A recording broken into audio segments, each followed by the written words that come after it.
कहते हैं कि पलक झपकती नहीं उससे पहले ही हरियाणा में कोई ना कोई कांड हो जाता है। अब बात करें हम लोग पिछले दिनों सालासर धाम की, तो वहां पर एक बहुत बड़ी कंट्रोवर्सी हुई। किस प्रकार से जो वहां पर धर्मार्थी आए थे उनको धक्के भी मारे गए, साथ में उनके साथ मारपीट भी हुई। वो सारा का सारा मामला आज शांत हो गया।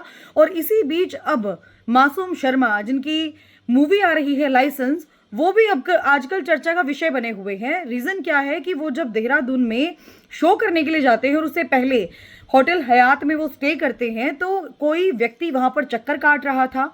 और वो व्यक्ति चक्कर काट रहा था तो उसकी कॉल जाती है अमेरिका में रहने वाले मासूम शर्मा के भतीजे के पास। और उसके बाद जब मासूम शर्मा के पास कॉल आता है तब उसे पता चलता है, हालांकि उनको पहले डिटेल तो मिल गई थी अपने साथियों से कि कोई व्यक्ति है, अनजान है और वो बार बार चक्कर काट रहा है होटल के बाहर, लेकिन ये नहीं पता था कि वो सच में ही कोई बदमाश है या क्या है।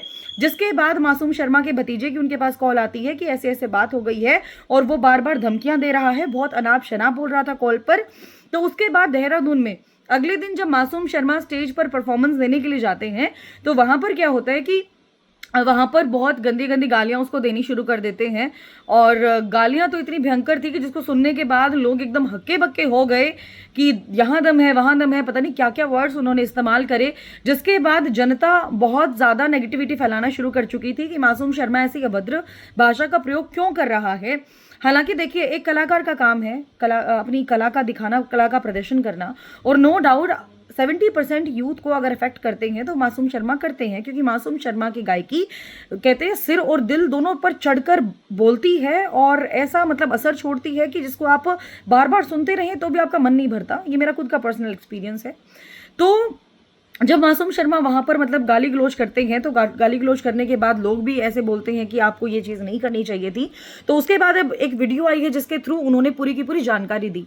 जानकारी के अंदर अंदर उन्होंने साफ तौर पर एक ही बात बताई कि किस प्रकार से वो होटल हयात के अंदर स्टे कर रहे थे और कैसे बदमाश चक्कर काट रहा था। लड़कों ने भी आके बताया कि नीचे कोई अनजान व्यक्ति है। उसके बाद उस बदमाश का कॉल उनके भतीजे के पास भी गया और भतीजे ने कॉल करके भी ये बताया कि ऐसे ऐसे करके जो है आपके होटल के बाहर ही एक आदमी चक्कर काट रहा है जो बार बार जिस अभद्र भाषा का बहुत ज्यादा प्रयोग कर रहा है।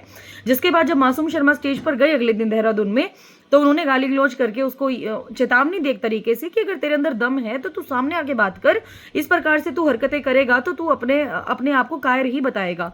तो उसके बाद इस चीज का बवाल सोशल मीडिया पर कट जाता है।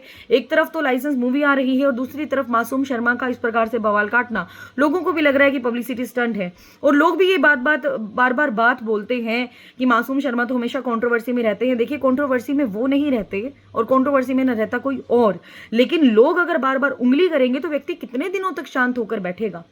एक व्यक्ति जिसके बिना परमिशन के गाने सारे के सारे डिलीट कर दिए हों, ऐसे गाने जो ऑन द टॉप चल रहे थे, हरियाणा का यूथ सुन भी रहा था, अफेक्ट भी नहीं हो रहा था, लेकिन उसके बावजूद भी वो गाने डिलीट कर दिए गए। वहां पर वो हलीमी खींच गए, वो चुप हो गए। गानों के अंदर नो डाउट बंदूक वगैरह इस्तेमाल करना बहुत ही नॉर्मल और पॉप कल्चर का बहुत बड़ा हिस्सा बन गया था। अगर हम लोग पंजाब के गानों की बात करें, हरियाणा के गानों की बात करें, तो that was a very unique और वेरी कॉमन थिंग, बहुत कॉमन थिंग बन गई थी। बट उन गानों के ऊपर मतलब कार्रवाई करने की बजाय मासूम शर्मा पर ही जो है भाई हथियार रखते हैं, इस तरीके का उनके ऊपर जो है धारा लगा दी गई। अब अगर बात करें तो 35 से 36 केसेस मासूम शर्मा पर चल रहे हैं। साल के अंदर कितनी पेशियां होती हैं, कहाँ कहाँ पर होती हैं, कहाँ कहाँ पर जाना होता है व्यक्ति को, वैसे वो स्ट्रेस के अंदर इतने ज्यादा है।